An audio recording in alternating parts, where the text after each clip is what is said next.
جو ان کے آگے ہے اور جو ان کے پیچھے ہے وہ اس سے واقف ہے، اور سب کاموں کا رجوع اللہ ہی کی طرف ہے۔ مومنو، رکوع کرتے اور سجدہ کرتے اور اپنے پروردگار کی عبادت کرتے رہو اور نیک کام کرو تاکہ فلاح پاؤ، اور اللہ کی راہ میں جہاد کرو جیسا جہاد کرنے کا حق ہے۔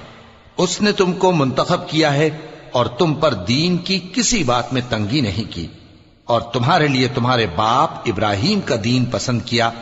اسی اللہ نے پہلے یعنی پہلی کتابوں میں تمہارا نام مسلم رکھا تھا، اور اس کتاب میں بھی وہی نام رکھا ہے۔ تو جہاد کرو تاکہ پیغمبر تمہارے بارے میں گواہ ہوں اور تم لوگوں کے مقابلے میں گواہ رہو۔ سو مسلمانوں، نماز قائم کرو اور زکوٰۃ دو اور اللہ کے دین کی رسی کو پکڑے رہو، وہی تمہارا دوست ہے۔ سو وہ کیا خوب دوست ہے اور کیا خوب مددگار۔